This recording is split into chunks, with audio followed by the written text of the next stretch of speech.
ایک دن حضرت یوسف علیہ السلام نے ایک حیران کن خواب دیکھا کہ حضرت یوسف علیہ السلام کو سورج، چاند اور ستارے سجدے کر رہے تھے۔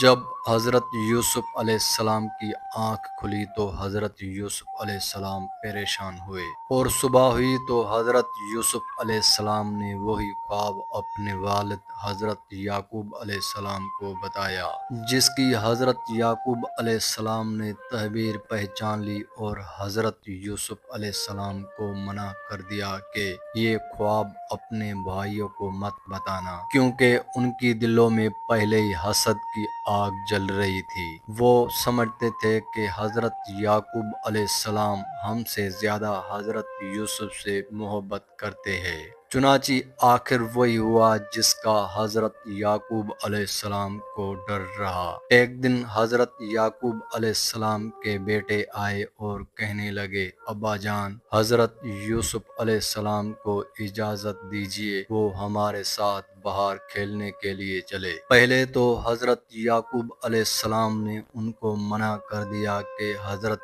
یوسف علیہ السلام ابھی بچہ ہے، آپ لوگ چلے جاؤ۔ چنانچہ انہوں نے ضد پکڑ کر آخر حضرت یعقوب علیہ السلام کو منا لیا اور حضرت یوسف علیہ السلام کو اپنے ساتھ باہر لے گئے۔ وہ باہر جب پہنچے تو ان کی دلوں میں شیطان نے وسوسہ ڈال دیا۔ انہوں نے پہلے تو حضرت یوسف علیہ السلام کے اوپر تشدد کیا، اور اس کے بعد ان سب نے مل کر ایک پلان بنایا کہ حضرت یوسف علیہ السلام کو ایک کنویں میں پھینکا جائے۔ تو انہوں نے حضرت یوسف علیہ السلام کو ایک کنویں میں دھکیل دیا۔ یہ حضرت یوسف علیہ السلام کو اس کنویں میں دھکیل کے یہ واپس روتے ہوئے اپنے باپ حضرت یعقوب علیہ السلام کے پاس آئے تو ابا جان، حضرت یوسف کو بھیڑیا نے کھا لیا۔ پہلے تو حضرت یعقوب علیہ السلام نے ان کی بات پر یقین نہیں کیا۔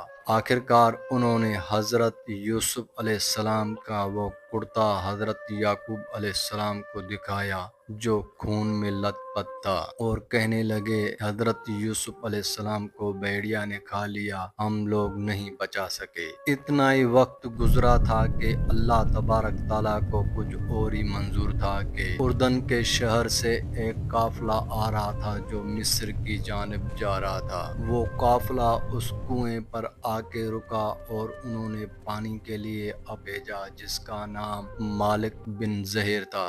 مالک بن زہر نے جب وہ کنویں میں ڈول پھینکا تو حضرت یوسف علیہ السلام باہر نکل آئے۔ تو مالک بن زہر حضرت یوسف علیہ السلام کو اپنے ساتھ مصر لے گیا۔ مالک بن زہر نے حضرت یوسف علیہ السلام کو مصر میں جا کر وزیر مصر کو بیچ دیا، کیونکہ اسی زمانے میں غلاموں کو بیچا جاتا تھا، اور حضرت یوسف علیہ السلام تو ابھی بچہ تھا جو بہت ہی خوبصورت تھا۔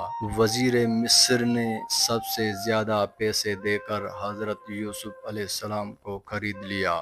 جیسے جیسے حضرت یوسف علیہ السلام وہاں بڑھتا گیا تو حسن میں بھی اضافہ ہوتا گیا۔ ایک دن بی بی زلیخا حضرت یوسف علیہ السلام کے حسن پر فدا ہو گئی اور شیطان نے اس کی دل میں وسوسہ ڈال دیا۔ ایک دن بی بی زلیخا نے حضرت یوسف علیہ السلام کو اپنے پاس بلایا اور حضرت یوسف علیہ السلام کو کہنے لگی، یہ میری خواہشات ہے، اگر آپ یہ نہیں پوری کرو گے تو آپ کو میں جیل کروا دوں گی، اور یہاں سے آپ کو بھاگنے کا کوئی اور راستہ نہیں ہے، کیونکہ جس کمرے میں بی بی زلیخا رہتی تھی اس تک پہنچنے کے لیے 7 دروازے تھے، اور ساتوں کے 7 دروازے بند تھے۔ اور بی بی زلیخا نے حضرت یوسف علیہ السلام کو وہی کہا، اگر میرا کام کرو گے تو آپ اس شاہی محل میں رہو، ورنہ آپ کو جیل میں ڈالا جائے گا۔